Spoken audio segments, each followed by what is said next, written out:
আসসালামু আলাইকুম, সবাই কেমন আছেন? আশা করি ভালোই আছেন। দেখেন রান্নায় চলে আসলাম ছোটোখাটো টমেটো, কাঁচামরিচ, তারপরে রসুন কুচা, আর এখানে একটা শসা একটু নষ্ট ছিল, মানে লাল হয়ে গেছে, তাই ওটাকেও কাটে নিলাম, আর দুইটা ভেন্ডি ছিল, ওগুলো আমি আজকে রান্নার সাথে দিয়ে দেব। তো চলুন রান্নাটা আপনাদের সাথে শেয়ার করি।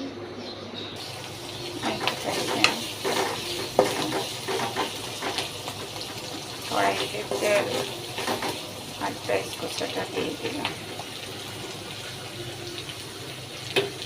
এখন আমি টমেটোটা দিয়ে দিই।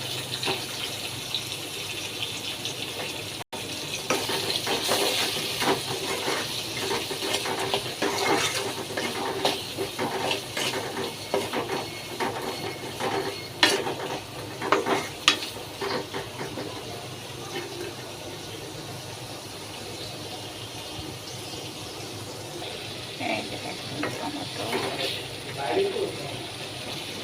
এই যে শসাটা, ভেন্ডিটাও দিয়ে দিলাম।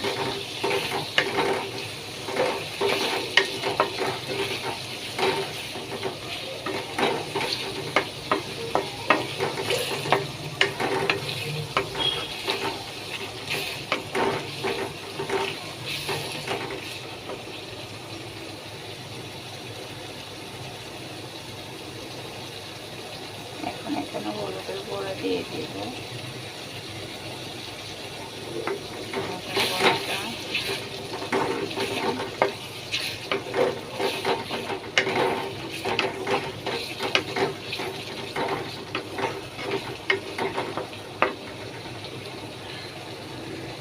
এখন আমি মাছটাকে দিয়ে দেবো এখানে আস্তে আস্তে করে। এই যে একটা গোটা তেলাপিয়া মাছ, একদম করলাম না, এভাবে বোনা করে নেব।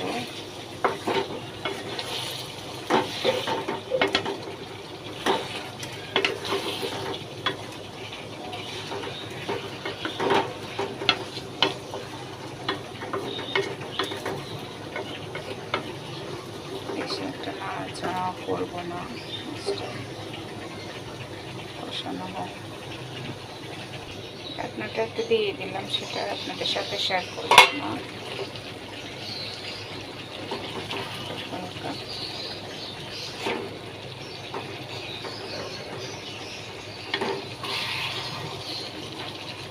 যখন হলুদটা ধরে যাবে তখন আমি শুকনো মরিচের গুঁড়া দেব।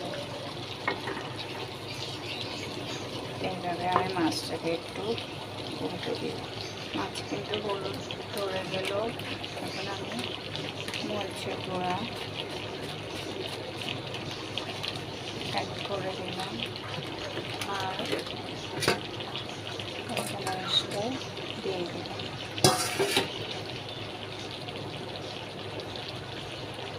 একটু পানি দিলাম, কষাই ভালো করে নিই।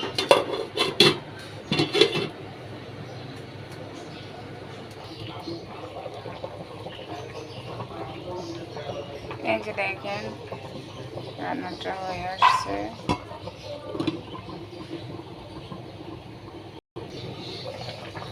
দেখেন রান্নাটা প্রায় শেষের দিকে।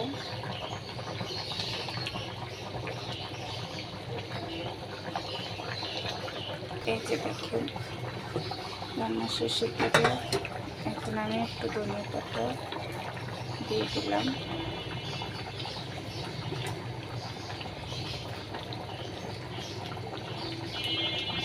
তো আর কি, আপনারা চাইলে এভাবে তেলাপিয়া মাছ দিয়ে পাতলা ঝোল করে নিতে পারেন, ভালোই লাগবে। আর সবাই ভালো থাকবেন, সুস্থ থাকবেন। আল্লাহ হাফেজ।